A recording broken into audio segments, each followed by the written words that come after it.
Hola, ¿cómo andan? En este momento seguramente están etnografiando el evento, la Feria del Libro.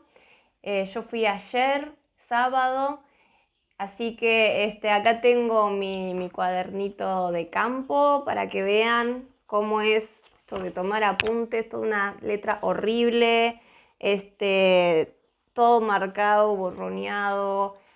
Tuve mis problemas, me quedé sin memoria en el celular, la mitad de la grabación no la pude guardar, la otra mitad sí.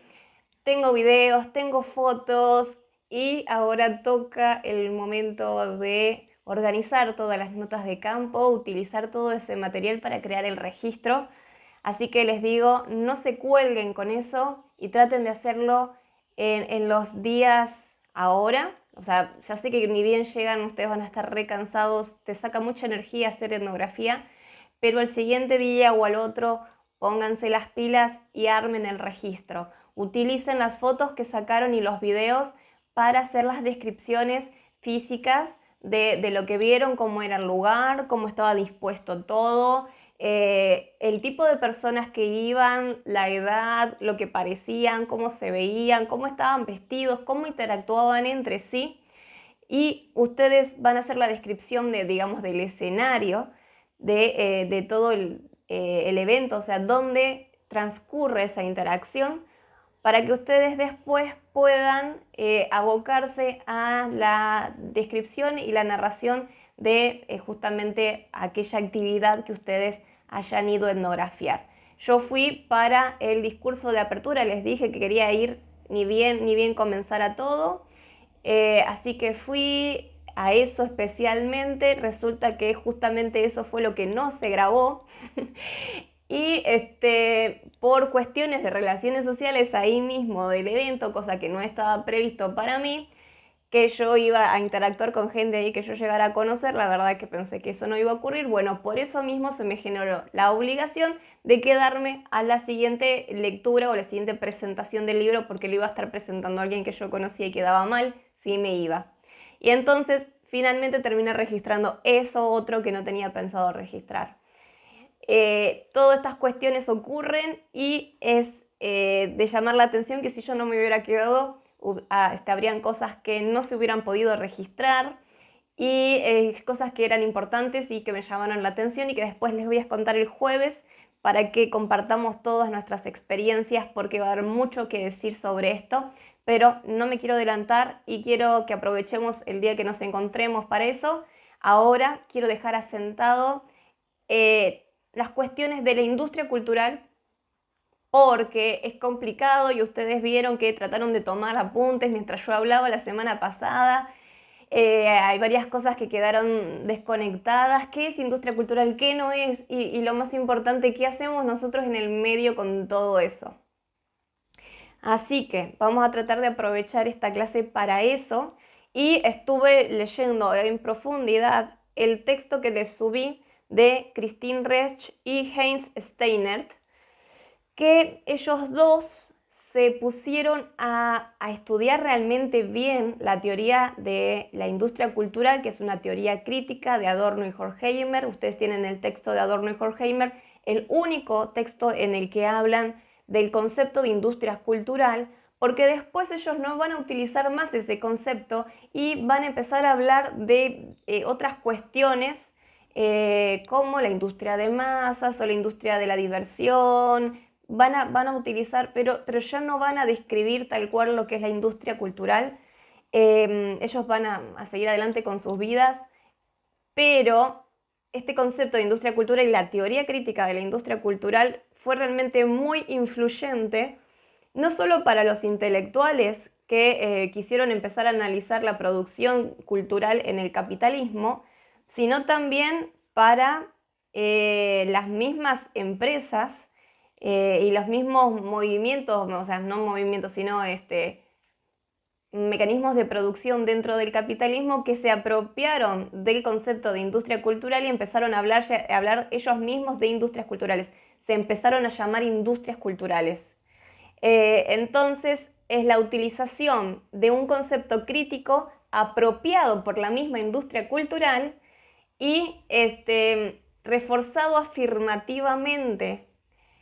Eso lo vamos a ver la siguiente clase, no me quiero meter más con eso porque les voy a hacer más ruido en la cabeza, pero vieron que esto no se puede dejar simplemente con la definición de industrias culturales, porque de ahí desencadenó toda una cuestión acerca de qué hacemos nosotros dentro de la industria cultural y cómo la consideramos, cómo consideramos nuestra posición, qué hacemos al respecto.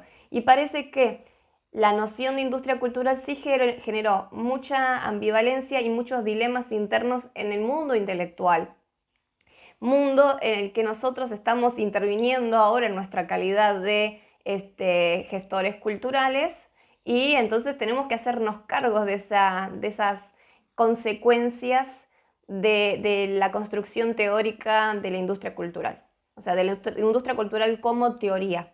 Entonces acá nosotros vamos a pensar la industria cultural por lo menos de dos formas. La forma en la que se describe un mecanismo de producción cultural y la industria cultural como una teoría creada por Adorno y Horkheimer y después desarrollada, actualizada, criticada por otros teóricos a lo largo de todo un siglo, hasta llegar el día de hoy, y vemos que todavía esto está siendo cuestionado continuamente y muchos no sabemos qué hacer al respecto. Entonces, ¿qué es la industria cultural y qué no es la industria cultural y cómo la tratamos? Resch y Steinert van a empezar hablando de lo que no es la industria cultural.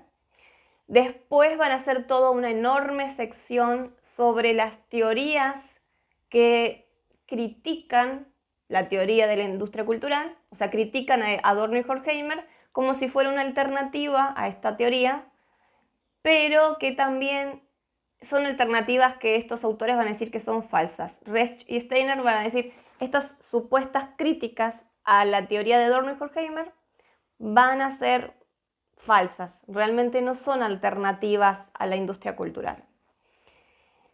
Y finalmente, después van a hablar de lo que sí es la industria cultural. ¿Por qué me están haciendo comer todo esto y al final me van a decir lo que es, lo que sí es? Entonces, como yo ya me lo leí, voy a empezar por atrás y les voy a hablar de lo que para ellos, sí, no para ellos, sino para Adorno y Horkheimer, lo que es la industria cultural, que es más o menos lo que yo ya les estaba diciendo antes. La industria cultural es producción intelectual bajo los imperativos de la mercancía. ¿Qué es la mercancía entonces? La mercancía, como ya les había dicho la clase anterior, es un objeto que puede ser tangible o no tangible, que tiene valor de uso y valor de cambio, pero que en él se materializa el trabajo humano, el esfuerzo físico y mental de personas que se cuantifica y se mide en horas. Entonces, al cuantificar y al medir el esfuerzo humano, puede tener también un valor de cambio dentro del mercado, por lo tanto uno puede vender su fuerza de trabajo, y al cuantificar ese trabajo se le agrega un valor extra al objeto producido. Ese valor extra al objeto producido se le llama plusvalía. Entonces, un producto puede tener un valor de uso. Como ya les dije, podemos juntar un montón de hojas y engraparlas juntas y hacernos unas libretitas. Y esa es una libretita que tiene un valor de uso para mí porque yo agarré un montón de hojas y las engrapé y las estoy usando. Puedo agarrar esa libretita que yo hice y intercambiarla por otra cosa o intercambiarla por dinero, es decir, venderla. Pero yo originalmente no la había creado para venderla, la creé para mi uso personal y bueno, después resultó que alguien la quiso y se la vendí. Pero ¿qué pasa cuando yo empiezo a crear especialmente libretitas para venderlas? Bueno, entonces estoy utilizando mi fuerza de trabajo dentro del universo de la comercialización, dentro del mercado, con intenciones previas, con objetivos claros de comercialización. Ahora, ¿qué pasa si en vez de vender libretitas lo que hago es vender cuadros? Lo que hago es vender cuentos, poemas, canciones, bailes, teatro. ¿Qué pasa si esto no lo estoy produciendo con la intención de expresarme individualmente o colectivamente de forma creativa?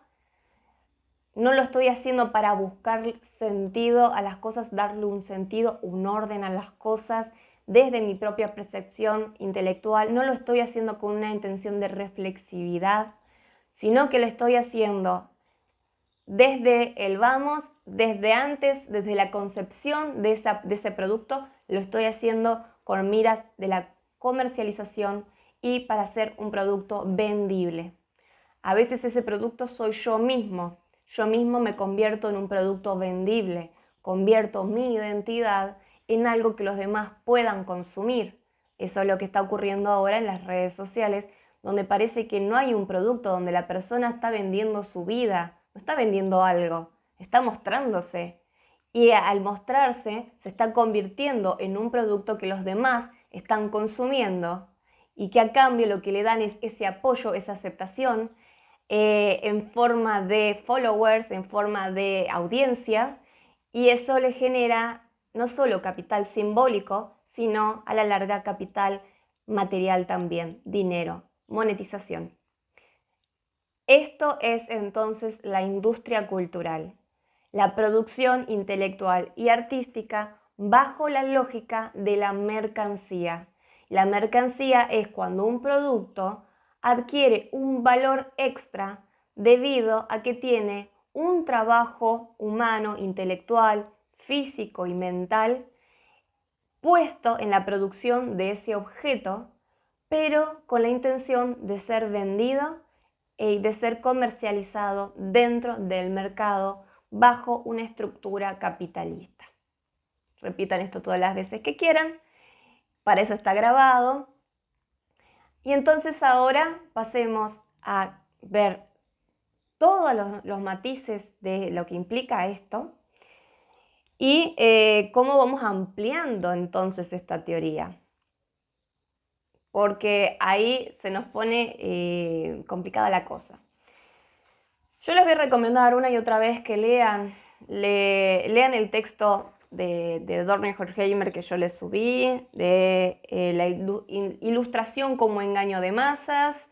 Es muy interesante, está muy bien escrito y tal vez con todo esto que estamos charlando lo puedan comprender mejor. Recuerden que lo están escribiendo a finales de los años 40, hay todo un contexto de guerras y del ascenso de los totalitarismos, así que tienen que comprender en qué momento se está escribiendo, pero ellos comienzan hablando de la industria cultural a través de la arquitectura. Entonces, bueno, pero no era que la industria cultural era todo lo que tenía que ver con el entretenimiento y también con la alta cultura y los medios de comunicación. Entonces, ¿qué tiene que ver la arquitectura en todo esto? ¿Por qué ellos empiezan hablando de la industria cultural y mencionan los grandes edificios? Porque justamente ellos están diciendo que estos edificios son una construcción en serie de grandes bloques que reproducen la estructura de la dominación.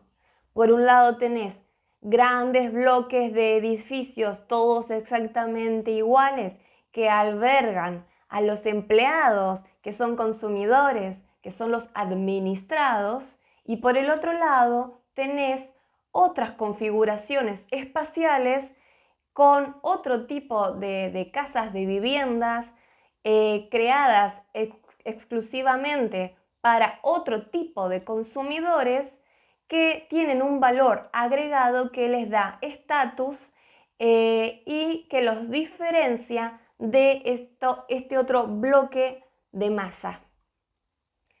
Entonces, arquitectónicamente se está reproduciendo una estructura de dominación que clasifica a los consumidores y que no solo eso, sino que los mismos consumidores son los que aceptan y reproducen esa clasificación y se ubican donde deben ubicarse, deseando obviamente lo de los demás y viviendo eternamente en ese deseo nunca satisfecho. Esa parte de la insatisfacción también es una cuestión esencial de la industria cultural. Entonces, como ven, la industria cultural excede el tema de los medios de comunicación masivos y de entretenimiento, de la producción de alta cultura o la producción de cultura popular. Lo excede porque estamos hablando de la construcción de sistemas de valores, de creencias, de representaciones, de estereotipos, o sea, de cultura, construcción de cultura, de estos sistemas interpretativos al estilo de Clifford Geertz, pero construidos bajo la lógica de la mercancía y estructurado dentro de los límites del capitalismo. Entonces, otra vez, entonces todo lo cultural forma parte de la industria cultural. No, porque no toda la producción intelectual y artística, no todas las producciones culturales están bajo la lógica de la mercancía. De hecho, es otra de las grandes ilusiones del capitalismo hacernos creer que no hay nada que pueda existir por fuera de él. Entonces sí hay producciones, como yo ya les dije, puedo hacer tranquilamente mis libretitas y hasta decorarlas y hacerlas hermosas, y tienen un gran valor estético. Y también puedo hacer cosas con valor artístico, pero que su intención de creación, la intención mía de poner mi trabajo humano en la construcción de esos objetos o de esa producción intelectual también intangible, como por ejemplo una teoría científica puede ser mercancía o no. Entonces, yo acá, esto que les estoy diciendo a ustedes, esta clase, la puedo estar creando específicamente con la intención de vender un curso. Y entonces les digo, si quieren saber más, compren mi curso, o no, o lo estoy haciendo en otro contexto que puede tener, ya les dije, puede tener aspectos económicos, porque obviamente yo estoy cobrando un sueldo por ser profesora, tiene aspectos económicos, pero no estoy necesariamente adentro de la industria cultural porque no estoy creando un producto intelectual para la comercialización o con la intención de que posteriormente me moneticen o que yo tenga consumidores de cursos. No es con esa intención que lo estoy creando, porque si fuera así, tal vez lo estaría construyendo y estructurando de otra manera diferente. Después vamos a ver más adelante otros ejemplos de construcciones intelectuales que como teorías también son muy válidas, pero que se hacen dentro de las estructuras de la industria cultural y por lo tanto entonces se convierten en teorías críticas, entre comillas, ¿no? Porque están tratando de criticar algo, pero al mismo tiempo lo están llevando a cabo como si ellos no formaran parte de eso. Entonces, vamos a terminar nosotros haciendo fuertes críticas acerca del papel de los intelectuales y de los gestores y administradores de la cultura en esto, porque no están pudiendo posicionarse honestamente. El problema es ese, es la hipocresía o la falta de conciencia o la estrechez en la perspectiva de los intelectuales y administradores de la cultura que hacen que no se pueda aparentemente escapar de la industria cultural como si de hecho debiéramos escapar, ¿sí? Tenemos que pensarlo de otra forma, ya vamos a ver más adelante cuáles van a ser las formas más útiles para nosotros, pero primero centrémonos en comprender entonces qué es y qué no es la industria cultural. Volvemos entonces. Producción intelectual bajo la lógica de la mercancía. Ya expliqué lo que era la mercancía. Entonces, la industria cultural no es simplemente una teoría crítica de los medios de comunicación masivos y mucho menos es una demonización de los medios masivos de comunicación y de la cultura del ocio y del entretenimiento. No, para nada. Y este es un gran error porque se cree que se está en contra, que cualquiera que esté apelando a la teoría crítica de la industria cultural está en contra del entretenimiento, en contra de la cultura de masas. Y no, de hecho, no es eso lo que está queriendo decir Adorno y Horkheimer, aunque ellos tenían una limitación porque estaban tratando de teorizar sobre cosas que estaban surgiendo en ese momento. Y entonces, por ejemplo, van a tener fuertes críticas acerca de los Beatles, por ejemplo, ya estaban viejos, pero estaban hablando de, bueno, de cómo se consumía masivamente a los Beatles y cómo se los crearon como producto y que justamente por eso, digamos, era como una producción atrasada, dijeron. Mala palabra, o sea, mal análisis. Pero bueno, son justamente Adorno, sobre todo Adorno, que era como la cara de esta teoría, es el ejemplo más claro para ver cómo es muy difícil para los intelectuales, aún para el intelectual que está viendo en primera fila todas estas cuestiones y las quiere teorizar, es muy difícil encontrar su posición ante eso y cómo relativizarlo y cómo ser reflexivos ante todas estas cuestiones. Pero empecemos porque no estaban en contra del entretenimiento, no estaban en contra del arte popular, no estaban en contra de las masas, como si las masas fueran descerebradas y completamente pasivas. No estaban en contra de producciones artísticas que no fueran las elevadas, ¿no? No estaban en esa posición. Sin embargo, se los podía llegar a entender así, se los malinterpretó bastante de esa manera, y justamente esa mala interpretación de la industria cultural hizo que se demonizara la industria cultural, o mejor dicho, la producción intelectual dentro de la industria cultural. Y eso es lo que tampoco tenemos que hacer. Una muestra de esta demonización es la intención de querer oponer los libros como de alta cultura a el entretenimiento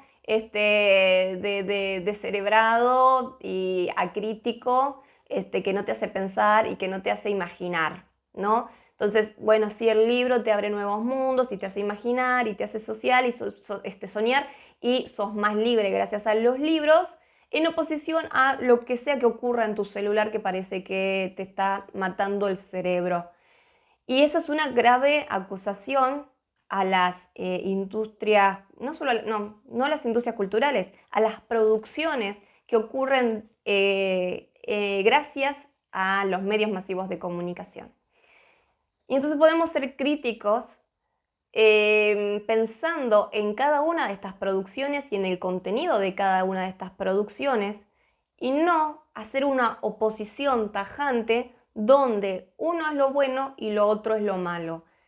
La binarización es parte de la industria cultural que te quiere indicar qué es lo bueno y qué es lo malo, qué se debe consumir y qué no se debe consumir. Y los intelectuales, al tener el poder del capital simbólico, o sea, la legitimación de la palabra, son los que construyen discursos discursos legítimos dentro del campo académico que te hacen pensar que hay consumos culturales mejores que otros. Y nosotros podemos efectivamente cuestionar que sí hay consumos mejores que otros por otras razones, no de forma tajante y obligatoria, como si se estuviera dividiendo la producción y dividiendo a las audiencias, a los receptores, en el tipo de producto que deben consumir. Esa división de los receptores, la división de los consumidores en audiencias, es la construcción de un sistema, de una estructura dentro de la industria cultural. Eso es más industria cultural que mirar las películas de los Avengers. O sea, la estructuración, la administración de los consumidores,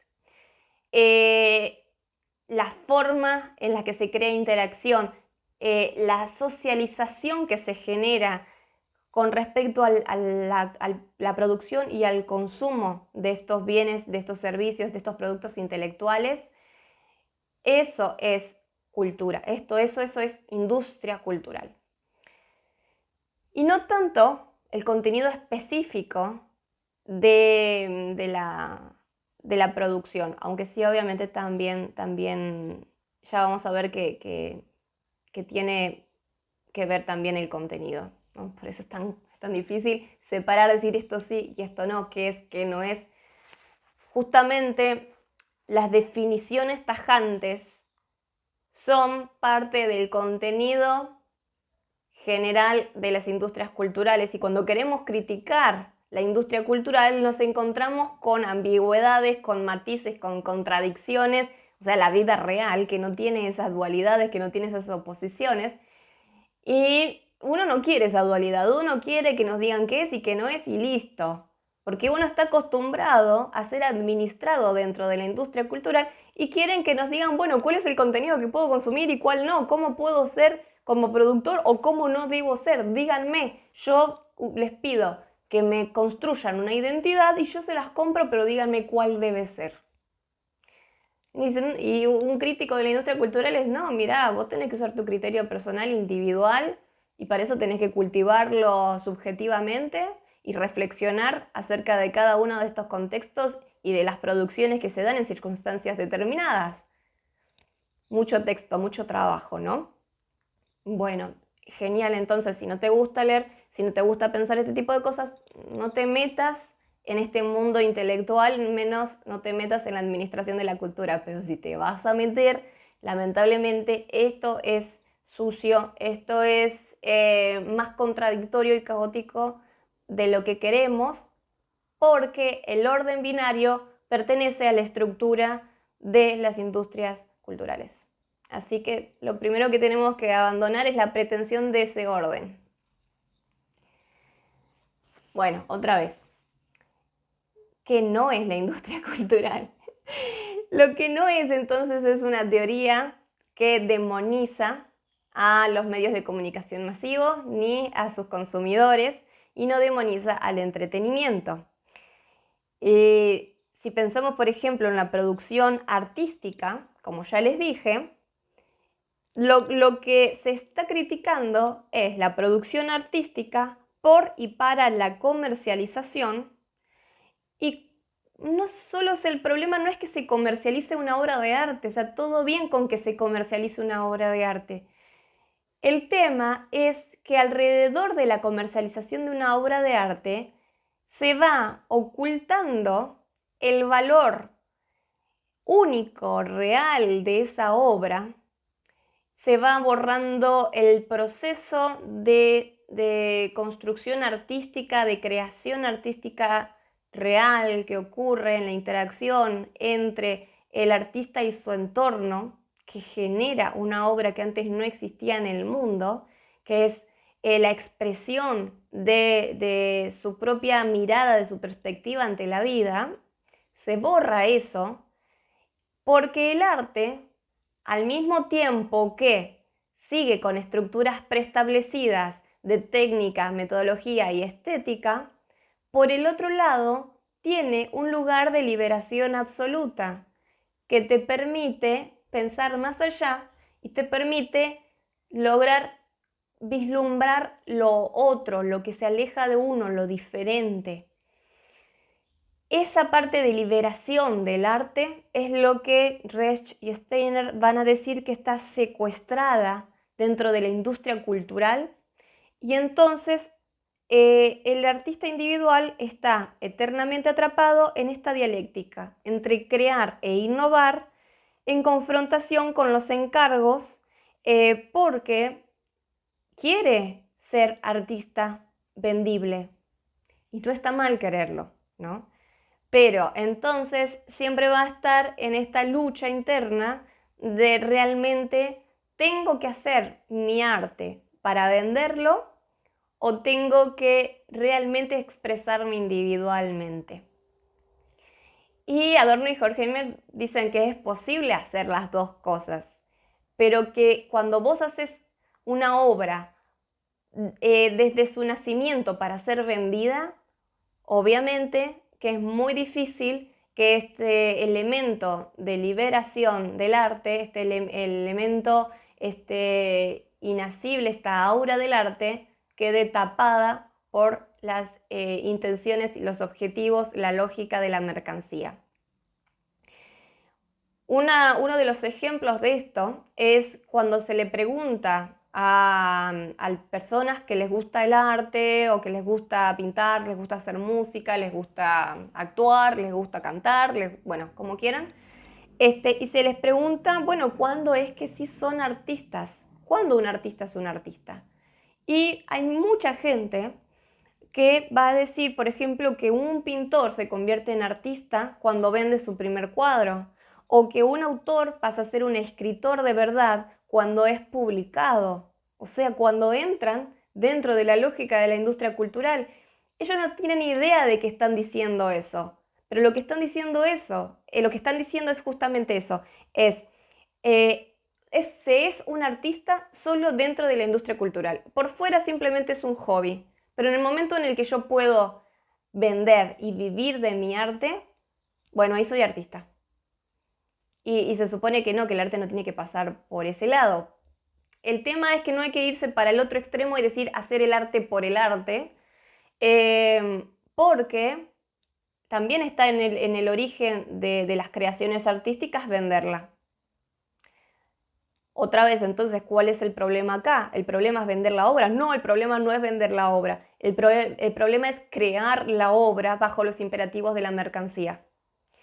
Porque justamente el valor de ese trabajo único, humano, intelectual y físico puesto en la obra se queda oculto, tapado, sobre el valor de cambio de la mercancía. Entonces vale más la obra por el dinero que se puede vender, o sea, por el dinero que representa y no por sus características artísticas. En el mundo del arte plástico esto es muy visible porque se compran y se venden cuadros que nunca ven la luz del día, que están almacenados esperando que suban su precio para poder revenderlos y valen cada vez más cuanto más se especula sobre su precio. Es la especulación del mercado del arte. Y no empecemos a hablar sobre ahora el arte intangible, los tokens no fungibles y cómo se está vendiendo arte invisible. Y lo que una persona obtiene es un certificado que dice que vos sos dueño de una obra que vale millones, pero no podés para nada disfrutar de esa obra. Lo que disfrutás es esa sensación de creer que sos el dueño de algo que vale millones. Eso es el arte dentro de la industria cultural. Entonces, como ven, no es tan difícil darnos cuenta entonces cómo poder salirnos de ahí. ¿Está el artista completamente atrapado dentro de la industria cultural? No, puede hacer arte toda su vida y no va a tener problemas. Ahora, ¿quiere vivir del arte? Va a tener que hacer ciertas evaluaciones acerca de cómo producir y qué producir. Y no todos los artistas van a poder producir sin generar angustia y sin generarse dicotomías continuas acerca de cuándo ellos están produciendo solamente como mercancía y cuándo están produciendo un objeto con valor artístico mayor. O sea, si vemos el equilibrio entre valor artístico, digámosle el aura, y su mercancía, bueno, tiene que esto estar equilibrado. Hay gente que la tiene muy clara que lo que quiere es hacer mercancía y ni siquiera está considerando hablar de sus cuadros desde un punto de vista artístico. Es decorativo, hacen cuadros de gran formato abstracto con los colores que le pida el diseñador de interiores para el hall de no sé qué edificio. Eso es lo que venden y lo venden por una cantidad de guita impresionante. Y esa persona se quiere llamar artista, se llama artista, a sí mismo se dice es artista. Y si no se llamara artista, ese cuadrado decorativo en el hall de un edificio ya no tendría valor, porque vale solamente porque es considerado como arte. Y ese valor de considerado como arte, al mismo tiempo que se niega sus características esenciales de arte, bueno, esa otra vez, esa dialéctica, esa dicotomía se encuentra dentro de la industria cultural. Y si te moves por fuera, no existe esa dicotomía. Y bueno, está complicado justamente para los artistas crear y tener formas de producción artística que se aparten del público, como dice acá, se aparten del público de manera intencional para poder preservar o enaltecer o ver mejor esos elementos de liberación del arte,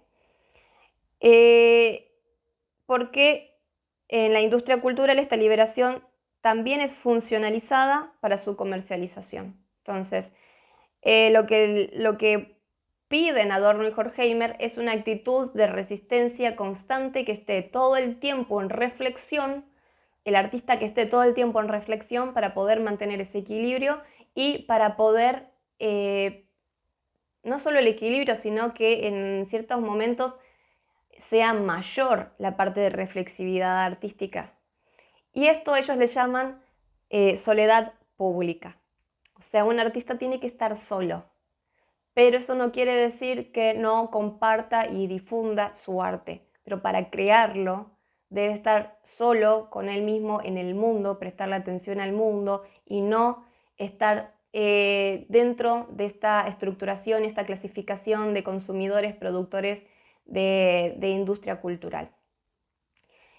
Esto es algo para pensar mucho para todas las personas que hacen cosas y en las redes sociales. Esto se vuelve cada vez más duro porque se mezcla tu necesidad de mostrar lo que haces, de compartir el arte, de compartir la apreciación estética con esa necesidad de tener más seguidores, de tener potenciales consumidores, de ser llamado artista, de vender. Entonces ese bichito, ese deseo interno de vender va siendo instrumentalizado por las redes sociales que te están diciendo, bueno, que tenés que vender tu producto, que tenés que crear tu marca, que te enseñamos cómo hacer para tener más seguidores, para que vean tu arte, para que vean tu producto, para que te conozcan, para que despegues, para que te impulses.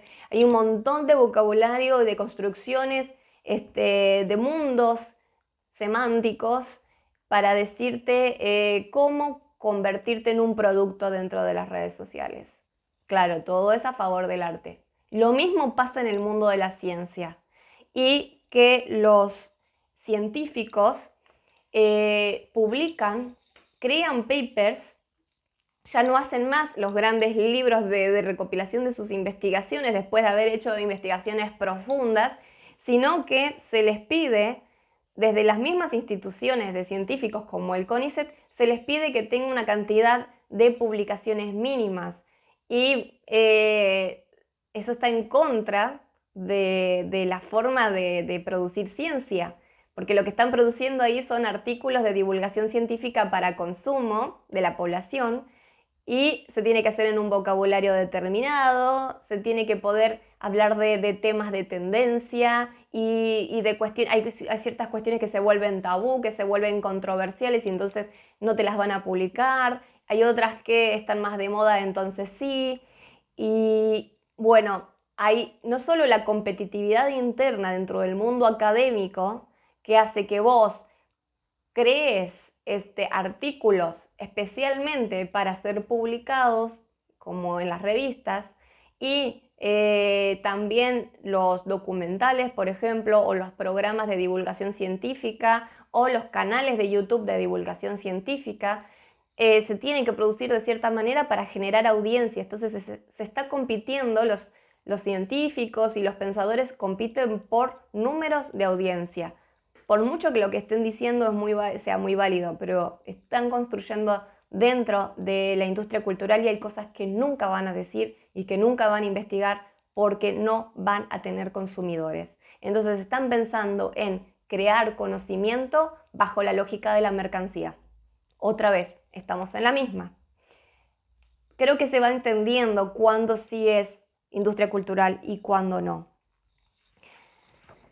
Con respecto al entretenimiento, la industria cultural no es simplemente entretenimiento, como ya lo dijimos acá, esto es mucho más amplio, es una teoría mucho más abarcativa. Entonces, Adorno no va a criticar, no critica la diversión, al contrario, lo que está criticando es la eterna promesa de diversión, de alegría, de felicidad, pero que nunca es suficiente y que siempre te deja insatisfecho. Esa eterna insatisfacción de los productos de consumo masivo, pero que siempre te dejan pidiendo más y pidiendo lo mismo.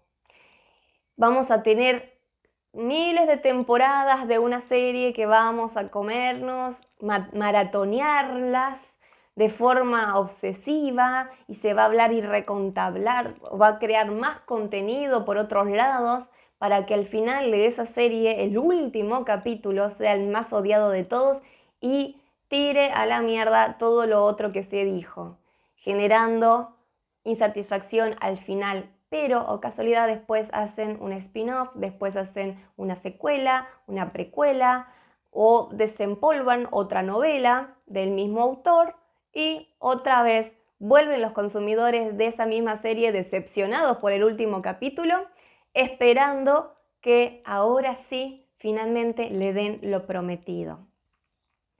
Entonces el problema no es el entretenimiento, es el mal entretenimiento. Y esta insatisfacción constante que te deja siempre en busca de más, en busca de eso que te están prometiendo. Es la instrumentalización populista del entretenimiento. Es la clasificación de los destinatarios para construir diferencias y propagar esas diferencias también. ¿Qué quiero decir con esto de la clasificación de los destinatarios para construir diferencias? Bueno, obviamente tenemos consumos de entretenimiento que son creados para audiencias determinadas y esas audiencias deben mantenerse divididas porque tienen que crear el reflejo de la identidad colectiva, como el gusto por ese consumo, por ese producto que yo estoy consumiendo, tiene que ser algo que me defina, entonces tiene que mantener la distinción entre los productos y entre las audiencias. Yo miraba una serie que la cancelaron, creo que la quisieron cancelar cada vez que salía una nueva temporada, y el problema era justamente con la última temporada que no lograban ubicar cuál era la audiencia a la que se la debían vender. Y entonces finalmente a los productores no les gustó que no se pudiera ubicar, que había temas que eran para una audiencia y ciertas cuestiones que eran para otras, que no se la podía definir en un estereotipo así justamente delimitado. Y al no poder saber a quién vendérselo, esa producción fue cancelada. Y eso pasó con un montón de otras producciones. La cosa es saber cómo de antemano definir a la audiencia. También hay una consideración bastante simplista de la industria cultural que nos hace creer que de antemano el mercado, como que este mercado invisible, el mercado, el sistema, es el que de antemano construye un producto y que después se lo vende a una audiencia determinada que cree que siempre quiso ese producto. Y entonces te dicen que en realidad estás consumiendo lo que ellos quieren ver. ¿Quiénes son ellos? ¿Quién es el sistema? ¿Quién es el mercado? No hay entes. Es la sobrenaturalización de un sistema que nosotros estamos construyendo con nuestra propia aceptación. Y ahí está otra vez, las masas no son pasivas, las masas no son descerebradas, no nos están quitando.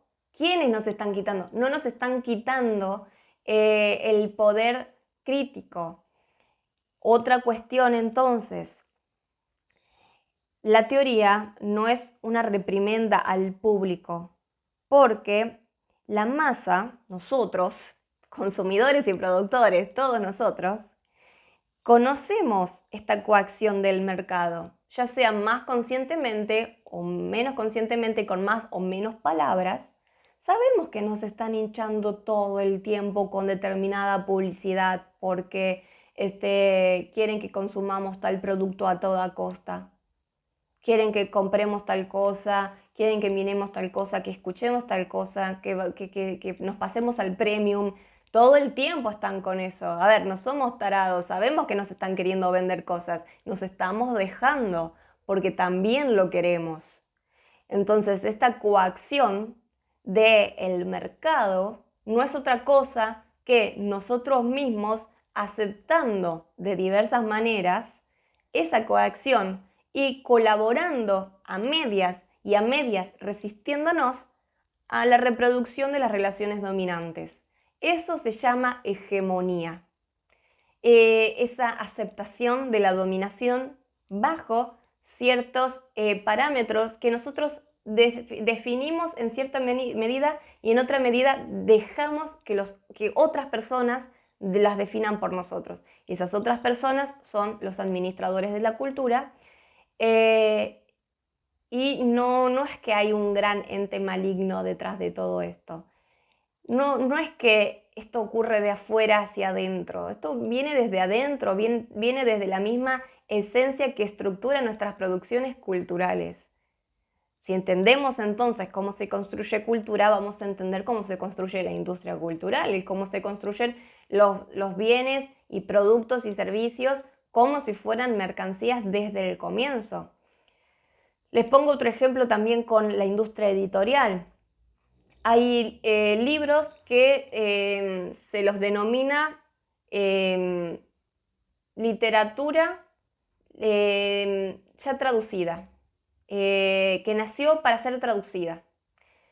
Esto quiere decir que hay gente que escribe libros con la intención de que sea traducida a más de un idioma y pueda llegar a un mercado internacional.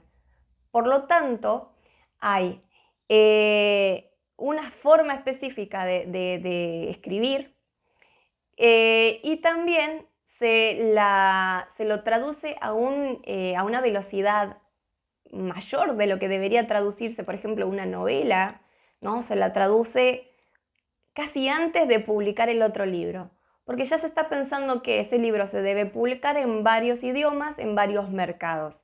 Las traducciones se van a hacer con diferentes tipos de edición, diferentes tipos de censura, y hay autores que de hecho ya son bilingües y escriben en los dos idiomas al mismo tiempo, como, si no me estoy equivocando, el caso de Murakami, que escribe en japonés y en inglés el mismo libro, pero no escribe lo mismo en los dos. Si bien se dice que es exactamente la misma novela, Murakami sabe qué es lo que representa más al público japonés y qué es lo que representa más al público estadounidense, y hay ciertas estructuras que no las usa en una y en otra sí, y viceversa. Entonces él no solo construye novelas para un público determinado, no construye novelas para ser traducidas, no, desde el vamos ya crea productos para ser vendidos en diferentes mercados editoriales internacionales. A esto nos referimos con, entonces, crear un producto como si fuera mercancía ya desde el comienzo. Y otra cosa es una obra que no pensaba ser traducida en ningún momento y que se volvió muy reconocida, se volvió famosa, y entonces está la necesidad de difundirla en el mundo, y entonces ahí empieza el trabajo de los traductores, que se rompen la cabeza tratando de conseguir equivalencias culturales para estructuras que no existen en su propio universo idiomático, por ejemplo. Y entonces ahí es otro tipo de proceso en donde bueno, los traductores intentan ver cómo crear otro libro, básicamente, usando lo esencial del libro original, lo esencial de la obra original, pero traduciéndola, no solo las palabras, sino traduciendo las representaciones, las formas culturales que no había ninguna intención de ser traducidas cuando las escribieron. Y así, bueno, se puede seguir hablando de aquellas obras que no fueron creadas como mercancía y otras obras que sí fueron creadas como mercancía. Podemos seguir poniendo ejemplos, no sé, me parece que ya se entiende. Pero entonces ahora tenemos que ir al lugar de los intelectuales. Y el lugar de los intelectuales es muy importante. Christine Resch y Heinz Steiner van a hacer toda una sección que va a hablar de teorías. Mírenla por encimita porque no la van a entender toda. Es pesada, es larga. Creo que el título es de falsas alternativas a la teoría de la crítica de la industria cultural. Bueno, más o menos leanlo por encima, pero lo que tiene que quedar de ahí no es cada una de esas teorías críticas, sino que lo que le tiene que quedar es que la industria cultural para estos intelectuales se convierte en un dispositivo por medio del cual la clase intelectual se representa a sí misma como contracultural e intenta lograr la hegemonía social. ¿Cómo es que se va a presentar a sí misma como contracultural?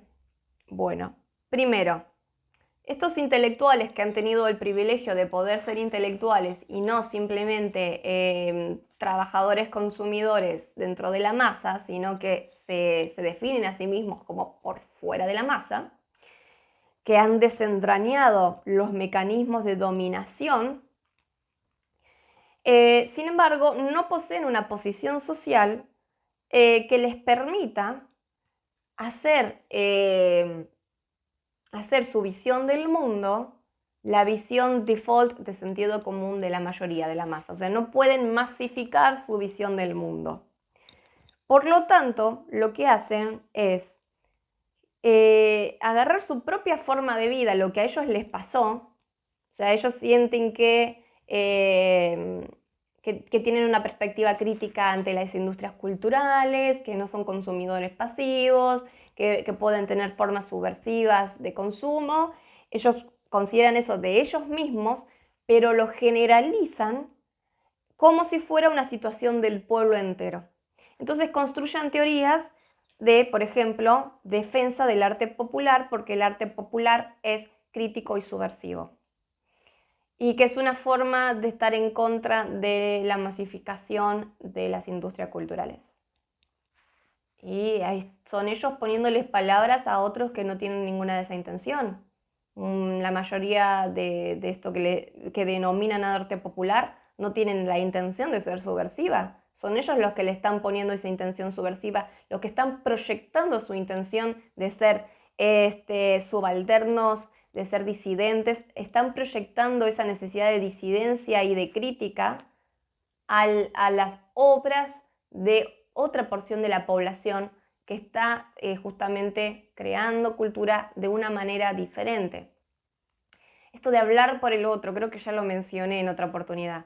Hablar por el otro, ya así sea como en defensa o en contra, pero es tratar de generalizar tu propio punto de vista como si fuera el punto de vista de todo el mundo. Ese es otro tipo de instrumentalización populista, pero desde una postura y altura intelectual y utilizando bastante crítica y teorías legitimadas dentro del mundo académico que hacen ver como que, bueno, eso es más válido, porque lo está diciendo este señor intelectual, pero lo que está queriendo decir es salvar su propia posición diciendo que, bueno, podemos salvarnos de la industria cultural porque hay formas de producción subversivas y disidentes y hay formas de consumo crítico e irónico, por ejemplo, esto del consumo irónico. Consumimos algo, pero lo consumimos irónicamente porque somos re cool y somos re inteligentes.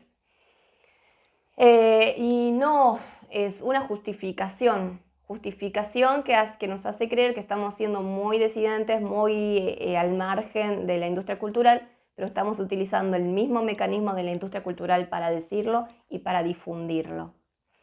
Y son discursos que tienen mucha aceptación dentro de los consumidores porque se sienten identificados, consumidores dentro de cierto rango de la audiencia, que tienen cierto nivel educativo, que tienen cierta edad, que provienen de determinados países, hasta de determinadas ciudades. Hay un público y una audiencia determinada que va a necesitar estos discursos de afirmación para no sentirse culpables por sus privilegios dentro de la industria cultural. Y eso es parte de la industria cultural. Ustedes traten de no ser así, más que nada. ¿Cómo se trata de no ser así? Bueno, no siendo hipócritas y no comiéndose sus propios versos, básicamente. Los únicos que pueden defender la cultura popular son los creadores de la cultura popular. Justamente estos creadores de la industria de la cultura popular pueden o no ser disidentes, pueden o no ser marginales, pueden o no querer formar parte de la industria cultural, es decir, pueden querer convertir su producción como mercancía y de hecho lo han hecho. ¿Eso qué quiere decir? ¿Que tiene menos validez? ¿O que son unos traicioneros? Que te hacen creer que son subversivos cuando en realidad no lo son. No, nunca en un primer lugar no tenían esa intención. Están poniendo en palabras en la boca de los otros palabras propias. Esta necesidad de convertirte en contrahegemónico para legitimar, o sea, no legitimar, justificar tu posición dentro del sistema porque te das cuenta que formas parte de la administración de la cultura dentro de la industria y básicamente sienten culpa por su privilegio. Esto no se soluciona de un día para el otro y lo que implica es honestidad continua y reflexión continua. Ya vamos a hablar entonces que nuestra salvación es analizar cada una de estas cuestiones y analizar nuestra posición en esto para ser lo más honestos posibles. La honestidad es no querer engañarnos a nosotros mismos y no querer ser hipócritas diciendo que es algo que no es, ¿no? Ya voy a decir ciertas cuestiones acerca de la Feria del Libro también después, que tiene que ver con esto de mostrar algo, querer mostrar algo que no es. Querer decirnos a nosotros mismos que hay algo que no hay. ¿Por qué? Porque ese algo que no hay es más legítimo que lo que sí hay, de acuerdo a la perspectiva de ciertos intelectuales. El concepto de industria cultural es un concepto, es una teoría crítica. Para eso la creó Adorno y, bueno, formulada también por Horkheimer, ¿no? Para eso la crearon, para que nosotros nos pongamos a reflexionar sobre toda esta estructura y entender nuestro posicionamiento.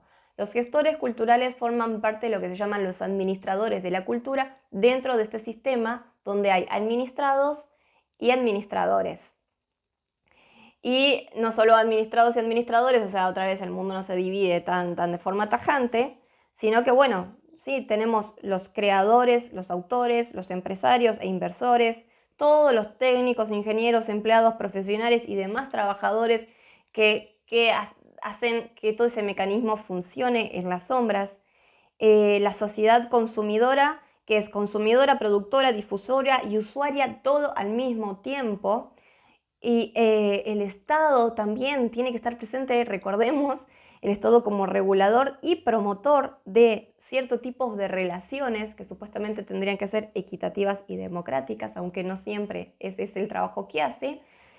Y todo esto es una arena de luchas por ver justamente cuáles son los discursos más consumidos, los bienes más consumidos, qué es lo que se puede convertir más fácilmente en mercancía y cómo y por qué, quiénes los consumen mejor, cómo dividir mejor las audiencias, de qué forma, es porque las audiencias se van transformando y van teniendo diferentes deseos de consumo y hay que entenderlos como consumidores, pero también como productores de contenido, porque no es algo unidireccional.